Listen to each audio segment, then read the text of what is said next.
ఒక చిన్న గ్రామం చంద్రాపురం. అది రోజులో పచ్చగా అందంగా కనిపిస్తుంది. కాని రాత్రి అయితే ఎవరూ బయటకు రావడానికి సాహసించరు. ఎందుకు? కారణం ఒక నీడ.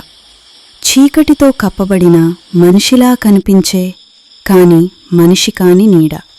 ఆ నీడ రాత్రి గ్రామం చివర్లో కనిపిస్తుందన్న పుకార్లు. ఒకరోజు 15 ఏళ్ల అనిల్ తన స్నేహితుణ్ణి కలవడానికి, చంద్రాపురం స్నేహితుణ్ణి కలవడానికి రాత్రిగా బయటికి వెళ్లాడు. వాళ్లు మాట్లాడుతుండగానే దూరంలో ఒక పొడవైన ఆకారం కనిపించింది. మెల్లగా కదులుతూ పాదాలు నేలను తాకుతున్నట్టు కూడా కనిపించలేదు. స్నేహితుడు భయపడి ఇంటికి పరుగెత్తేశాడు, కాటికి పరుగెత్తేశాడు. కాని అనిల్ మాత్రం ఆగిపోయాడు. ఆ నీడ దగ్గరికి వచ్చింది. చెట్ల మధ్య నుండి వింతగా వంచుకుని వంకరగా కదులుతూ అనిల్ ముందు కొద్ది అడుగుల దూరంలో ఆగింది. అనిల్ గుండె బలంగా కొట్టుకుంటోంది. కాని అతను ధైర్యం చేసి అడిగాడు, "నువ్వెవరు?" ఆ నీడ తలను వంపింది.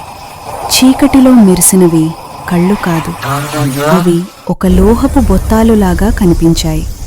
అప్పుడా నీడ చేతిని లాగినట్టు ముందుకు వచ్చింది.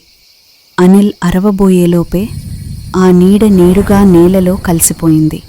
అది కనిపించకుండా పోయింది. మరుసటి రోజు గ్రామస్తులు ఒక పాత వాస్తవాన్ని చెప్పారు. పలుకుతారు, చాలా సంవత్సరాల క్రితం ఆ గ్రామంలో ఒక వాచ్మ్యాన్ ఉండేవాడు. రాత్రిళ్లంతా తన టార్చ్తో గ్రామాన్ని కాపాడేవాడు. ఒకరోజు భారీ తుఫాన్లో అతను చనిపోయాడు. కాని అతని విధి అక్కడే ఆగలేదు. చీకటిలో కనిపించే ఆ నీడ అతడే అని కొందరు నమ్ముతారు. గ్రామాన్ని కాపాడేందుకు ఎవరిమీద దాడి చేయడానికి కాదు. అందుకే గత రాత్రి అనిల్ని చూసినప్పుడు కూడా అతనికి హాని చేయలేదు. కేవలం దూరంగా ఉండమని హెచ్చరించాడు. అనిల్ మాత్రం ఒకటే చెప్పాడు, "ఆ కళ్ళు మనిషివి కావు."